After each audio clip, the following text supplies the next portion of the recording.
The early church fathers on astrology or divination. The church clearly teaches us in the Catechism that practicing astrology as well as other forms of divination is wrong. In paragraph 2116 we read, "All forms of divination are to be rejected.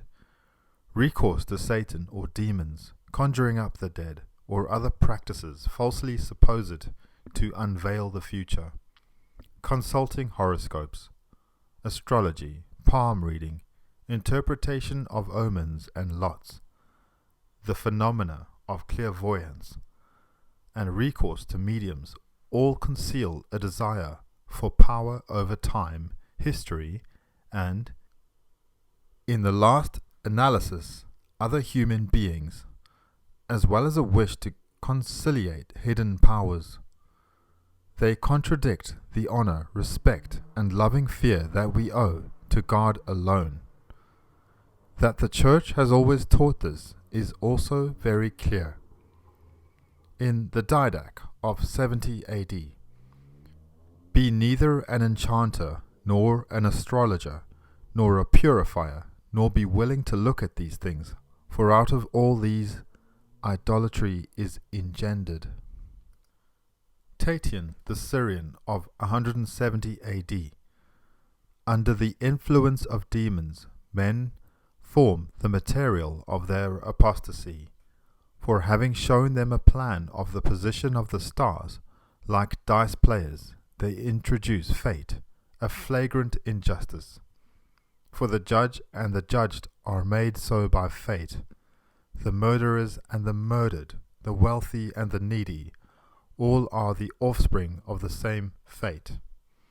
Such are the demons, these are they who laid down the doctrine of fate. Their fundamental principle was the placing of animals in the heavens as constellations. These they dignified with celestial honor, in order that they might themselves be thought to remain in heaven, and, by placing the constellations there, might make to appear rational the irrational course of life on earth. Thus the high-spirited and he who crushed with toil the temperate and the intemperate, the indigent and the wealthy, and what they are simply from the controllers of their nativity. For the delineation of the zodiacal circle is the work of the so-called gods, but we are superior to fate, and instead of wandering demons, we are learned to know one Lord, who wanders not." Irenaeus, 189 AD, against heresies. "The devil, however, since he is an apostate angel, is able, as he was in the beginning, to lead astray and to deceive the mind of man for the transgressing of God's commands, and little by little he can darken the hearts of those who would try to serve him, to the point that, forgetting the true God, they adore him as if he were God."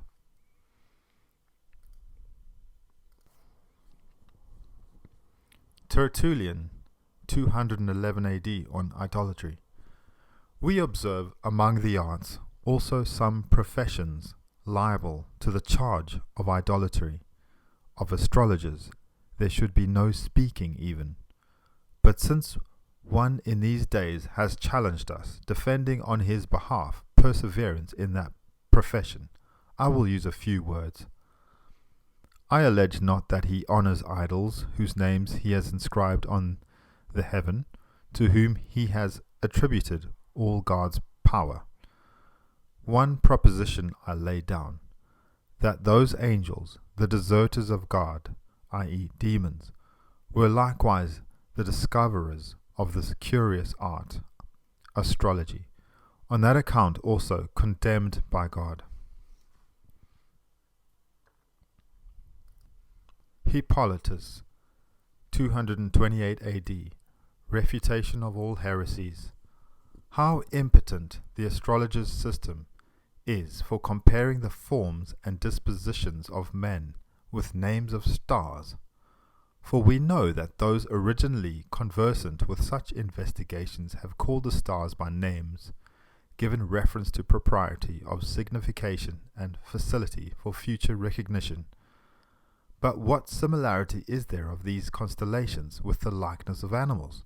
Or what community of nature are regards, conduct, and energy, that one should allege that a person born in Leo should be irascible like a lion, and that one born in Virgo moderate like a virgin, or one born in Cancer wicked like a crab? Lactantius. Demons are the enemies and harassers of man, and on this account the sorcerer Hermes Trismegistus calls them wicked angels. So far was he from being ignorant that from heavenly beings they were corrupted, and began to be earthly.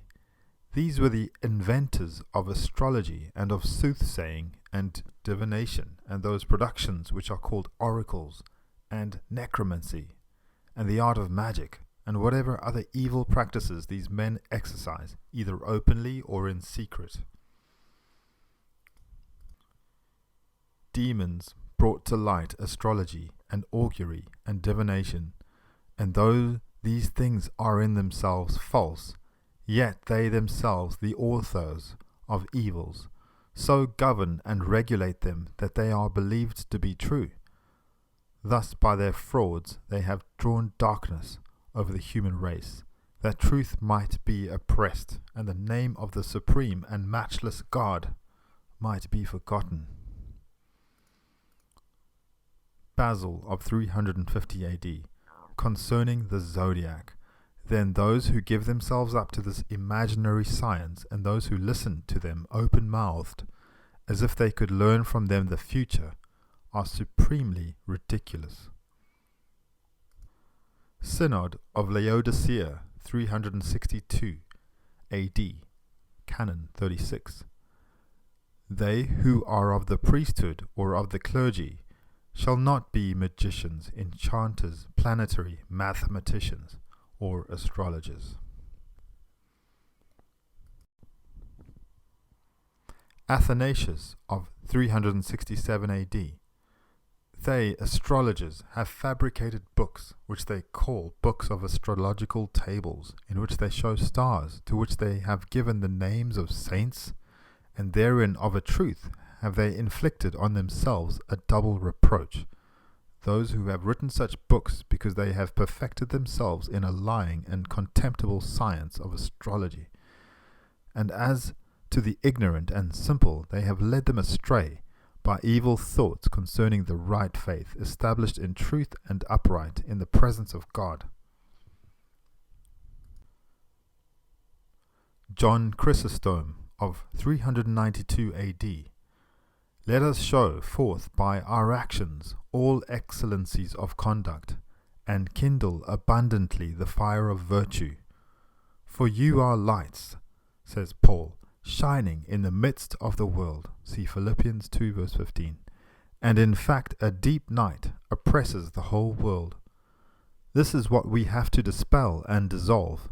It is night not among heretics and among Greeks only, but also in the multitude on our side, in respect of doctrines and of life. For many Catholics entirely disbelieve the resurrection, many fortify themselves with the horoscope, many adhere to superstitious observances, and to omens and auguries and presages. Augustine, 400 AD, in Confessions. Now I had also repudiated the lying divination and impious absurdities of the astrologers, and I turned my thoughts to those that are born twins, who generally come out of the womb so near one to another that the small distance of time between them, however much force astrologers may contend that it has in the nature of things, cannot be noted by human observation or to be expressed in those planetary figures which the astrologer is to examine, that he may pronounce the truth. Nor can they be true, for looking into the same figures he must have foretold the same of Esau and Jacob, whereas the same did not happen to them. He must therefore speak falsely, or if truly, then, looking into the same figures, he must not speak the same things. Not then by art, but by chance would he speak truly. To whom then must we make an answer first? To the heretics or to the astrologers? For both came from the serpent, and desire to corrupt the church's virginity of heart, which she holds in undefiled faith.